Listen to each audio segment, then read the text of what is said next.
Bonjour Bouthaina, bonjour François. Bonjour Rémi. Bouthaina, pour ceux qui ne te connaissent pas encore, peux-tu te présenter brièvement? Bien sûr. Alors, je m'appelle Bouthaina Lamrani, donc je suis à Jeddah depuis une dizaine d'années, depuis 2016. Je suis maman de 2 filles, donc je suis installée ici avec mon conjoint. Je suis aussi professeure à l'école française internationale de Jeddah, où donc je suis professeure aussi d'art plastique dans ce même établissement. Donc voilà, à partir justement ou bien en tant que professeur, donc je côtoie au quotidien des familles, des élèves, donc je partage avec eux leur quotidien, je partage avec eux leurs besoins, je partage avec eux leurs projets d'avenir, et suite à ça justement que je me présente avec François pour ces élections. D'accord. Et toi, François, même question, peux-tu te présenter rapidement pour ceux qui ne te connaissent pas encore? Oui, bien sûr. Moi, je suis en Arabie Saoudite depuis 11 ans. Mes enfants ont vécu ici pendant 8 ans. Ils ont fait 8 ans de scolarité. Ils ont eu d'ailleurs la chance d'avoir Bouthaina comme professeur. Effectivement. Et désormais, ils sont en internat en France. Moi, je travaille surtout dans le domaine de la tech et de l'énergie. Et il y a 2 ans, j'ai cofondé une société pour aider les compagnies étrangères à s'installer en Arabie Saoudite. D'accord. Et on est ici pour parler de quoi? Donc on est ici justement suite aux élections des conseillers des Français de l'étranger qui vont se passer prochainement pour la zone ouest de l'Arabie Saoudite. D'accord. Et c'est quoi le rôle d'un conseiller des Français de l'étranger? Alors, très bonne question, et je pense que tu n'es pas le seul à te la poser. On a fait d'ailleurs un article à ce sujet, et les fiches explicatives qui sont très bien faites, mais en quelques mots, c'est un élu de proximité. Je fais souvent le parallèle qu'en France, il y a des élections municipales. Bien sûr, il n'y a pas de maire à l'étranger, mais dans une certaine mesure, on est là pour représenter nos compatriotes à l'étranger auprès des autorités. On est là pour intervenir sur des thématiques particulières que sont la sécurité, l'éducation, l'emploi également. D'accord. Et qu'est-ce qui vous a convaincu de vous présenter? Alors, honnêtement, pour ma part, c'est le terrain. Alors, en 10 ans passés ici en Arabie Saoudite, donc j'ai côtoyé pas mal de familles qui se retrouvent vraiment en difficulté face à des procédures administratives, par exemple, aussi qui sont peut-être un peu mal informées par rapport aux possibilités qu'offrent quelques bourses justement pour leurs enfants, ou encore des Français justement qui ont passé pas mal d'années ici en France et qui doivent justement rentrer, qui se sentent un petit peu seuls face à des démarches ou bien face à cette transition. Donc c'est la raison pour laquelle j'ai senti justement qu'il y a un vrai besoin de présentation, une présentation humaine, une présentation très proche et très concrète surtout. D'accord. Et toi, François, qu'est-ce qui t'a motivé? Alors moi, j'ai toujours été très impliqué dans la communauté. Avant, j'ai vécu en Inde, j'ai vécu aussi en Afrique du Nord, et là, en Arabie, j'ai été pendant plus de 4 ans trésorier du conseil de gestion de l'école française.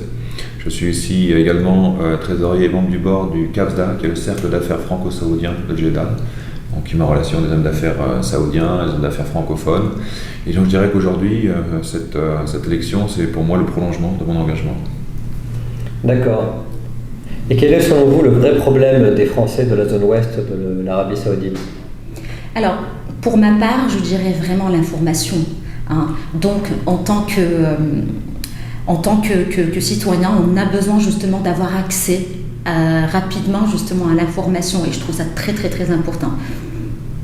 Tu partages le même avis que Bouthaina? Bien sûr, et je dirais qu'il y a aussi d'autres éléments. Alors, encore une fois, la zone ouest, pour moi, c'est important de préciser que ce n'est pas que Jeddah.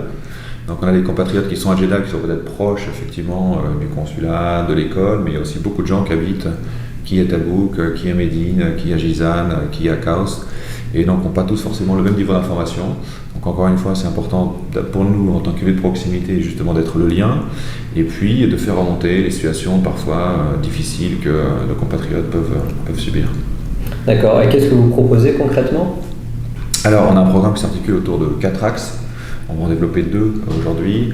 Le premier, c'est lié à l'information. Donc, nous représentons également l'ASFE, l'Alliance solidaire des Français de l'étranger, et un site web que je vous invite à visiter, c'est alliancesolidaire.org, sur lequel vous trouverez des fiches thématiques très bien faites, mises à jour sur la fiscalité, sur le patrimoine. On a mis en place aussi des webinaires.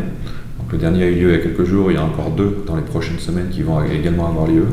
Vous pouvez vous abonner à la newsletter qui est gratuite et chaque mois vous recevrez des informations très précises et très utiles sur la vie à l'étranger, sur la vie d'un expatrié et puis éventuellement lié à un retour en France. Et donc ça, c'est vraiment quelque chose d'important pour nous, voilà, cet accès à l'information structurée, et nous allons évidemment rendre compte de notre activité. Absolument, François. Donc un autre point que nous souhaitons étayer davantage, c'est celui de l'éducation. C'est notre 4e point justement de programme. En accompagnant au mieux justement les familles dans l'accès aux écoles françaises et internationales. Aussi, nous serons là, bien entendu, pour mieux informer sur les aides éducatives. Et un dernier point, bien entendu, c'est celui de développer des solutions concrètes qui seront adaptées justement aux défis locaux. D'accord. Pourquoi voter pour vous? Alors, moi, je suis convaincue que c'est vraiment l'ancrage. On vit ici, on est installé ici, on a nos familles ici. Mes élèves sont ici également. Donc, je pense qu'on connaît un petit peu la communauté justement de l'intérieur et ça, c'est très important. Après, pour ma part, donc, je vis ce que je défends, pour être honnête. Donc, au sein de l'école internationale française de Jeddah, donc, on vit au quotidien des challenges avec nos élèves. Et puis, je pense que c'est un atout, justement, un point important, justement, à reporter lors de ces élections. Quelque chose d'autre à rajouter, François? Oui, alors c'est vrai que souvent l'école française c'est quand même le cœur battant de la communauté, donc c'est très important d'avoir justement cette équipe qui représente. Et par rapport à je dirais, ma spécificité, c'est que je connais très bien la zone ouest et je suis amené à beaucoup me déplacer sur l'Arabie pour des raisons professionnelles, comme je disais. Donc j'ai cofondé une société, je suis très souvent sur l'Arabie, sur Riyad, mais aussi à Tabouk. J'ai travaillé à Neom également, ma famille travaille. Je suis allé régulièrement à Kaost, à Cake pour des raisons professionnelles et personnelles, dans le sud aussi. Et puis, c'est un petit aparté personnel, j'aime beaucoup la nature.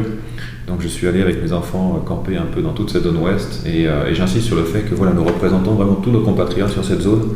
Je pense que c'est important de bien la connaître et de bien la comprendre. Absolument. D'accord. Et quelles sont les dates et les formalités pour voter? Alors, vous pouvez voter du 22 au 27 mai en ligne par Internet.